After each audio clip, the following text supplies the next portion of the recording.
Prinsip penggunaan alat pemusat perhatian. Prinsipnya menyatakan bahwa hasil belajar akan meningkat ketika alat pemusat perhatian digunakan untuk menyampaikan pesan.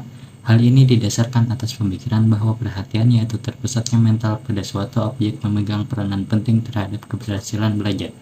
Tanpa adanya perhatian, tidak mungkin terjadi proses belajar. George dan Berliner dalam Dimyati dan Mujiono tahun 2006. Slide selanjutnya yaitu skema prinsip penggunaan alat pemusat perhatian adalah sebagai berikut. Poin yang pertama yaitu pilih alat pemusat perhatian yang sesuai dengan preferensi dan gaya belajar kita agar lebih efektif dan dalam pembelajaran, terkhusus dalam menyampaikan pesan.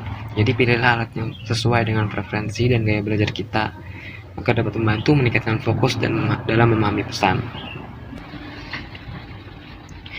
Poin yang kedua yaitu ciptakan lingkungan yang tenang dan bebas dari gangguan. Lingkungan yang tenang dan bebas dari gangguan dapat membantu meningkatkan konsentrasi dan fokus saat menggunakan alat pemusat perhatian. Terus, poin yang ketiga yaitu tentukan tujuan yang jelas untuk tugas yang akan dikerjakan dan fokuslah pada tujuan tersebut. Dengan memiliki tujuan yang jelas, kita dapat lebih mudah memfokuskan perhatian pada tugas yang sedang dikerjakan dan meningkatkan produktivitas. Poin keempat yaitu gunakan alat pemusat perhatian secara teratur dalam jangka waktu yang ditentukan. Gunakan alat pemusat perhatian secara teratur dalam jangka waktu yang ditentukan untuk membantu meningkatkan konsentrasi dan fokus. Terus poin yang terakhir yaitu evaluasi dan refleksikan efektivitas penggunaan alat pemusat perhatian untuk mengetahui apakah alat tersebut membantu meningkatkan konsentrasi dan fokus saat belajar. Contoh alat pemusat perhatian. Yang pertama, animasi. Animasi yang termasuk dalam kategori prinsip alat pemusat perhatian adalah animasi yang unik dan aneh. Bisa berupa efek yang ditambahkan dalam animasi atau ekspresi yang tidak biasa ditampilkan karakter. Dengan keunikan dan keanehannya, dapat membuat daya tarik tersendiri kepada penonton untuk fokus dan serius menyaksikan cerita atau adegan film yang ditampilkan. Yang kedua, musik. Musik yang termasuk dalam kategori alat pemusat perhatian adalah musik dengan nada atau irama yang unik dan khas, yang menimbulkan pertanyaan dan rasa ingin tahu penonton, serta menarik perhatian penonton terhadap cerita atau adegan yang disajikan. Yang ketiga, teks. Teks yang termasuk dalam kategori alat pemusat perhatian adalah teks yang berupa bentuk dan font yang unik untuk menarik perhatian audiens dan membuat penonton untuk terus menyimak cerita. Yang keempat, visual. Visual yang mendukung konten animasi dan konten musik. Dalam hal ini, background dan warna yang digunakan sesuai untuk menonjolkan kedua hal tersebut, terutama menonjolkan konten animasi.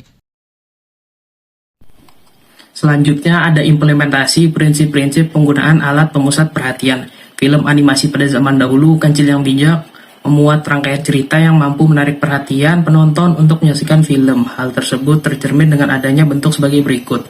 Daya tarik pada animasi Kancil yang Bijak yaitu terdapat pada karakternya yang unik, contohnya seperti monyet yang rakus, kancil yang cerdik, harimau yang berani, serta masih banyak karakter unik lainnya yang terdapat pada animasi Kancil yang Bijak.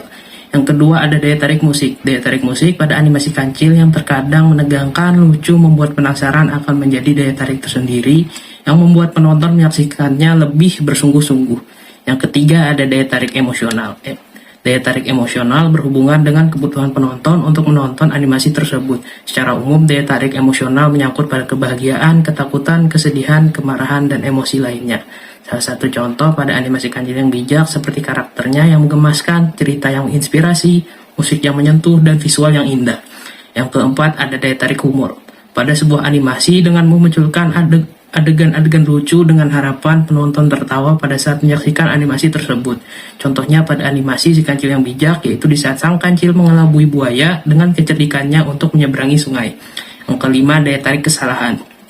Daya tarik kesalahan dari animasi Kancil yang Bijak adalah karakter kancil seringkali menggunakan trik dan kecerdikannya untuk mengalahkan musuh-musuhnya yang lebih besar dan kuat.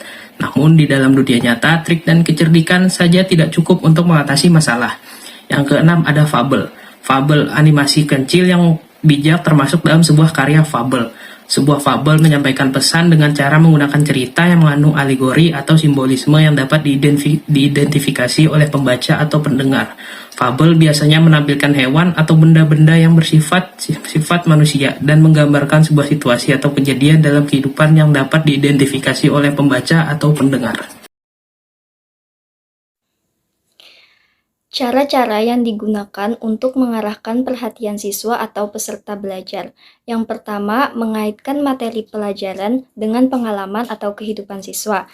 Kedua, menggunakan alat-alat pemusat perhatian seperti peta konsep, gambar, bagan, dan media-media pembelajaran visual. Ketiga, penyajian pesan pembelajaran dengan urutan dari umum ke khusus. Yang keempat, menghubungkan pesan pembelajaran yang sedang dipelajari dengan topik-topik yang sudah dipelajari. Yang kelima, menggunakan musik penyeling atau musik latar belakang dalam hal pembelajaran melalui audio. Dan keenam, bahasa yang digunakan dalam kegiatan pembelajaran sesuai dengan tingkat kemampuan dan karakteristik siswa atau peserta belajar. Ketujuh, menciptakan suasana riang dengan melakukan akting yang drama, mengejutkan, mendebarkan, dan sebagainya. Dan ke-8 ada perubahan suara, irama, dan intonasi. Misalnya, dalam pengembangan media pembelajaran, suara pelaku putra bergantian dengan suara pelaku putri. Yang ke-9 ada penggunaan suara latar belakang yang relevan dan yang benar-benar diperlukan. Ke-10 ada teknik penyajian bervariasi atau naratif diselingi dialog, diskusi, debat, dramatisasi, kunjungan ke lapangan, dan sebagainya. Ke-11, jika dalam suatu program pembelajaran mencakup beberapa tujuan atau materi bahasan, perlu jelas tujuan dan materinya. Dan yang terakhir, ke-12, mengurangi bahan atau materi yang tidak relevan.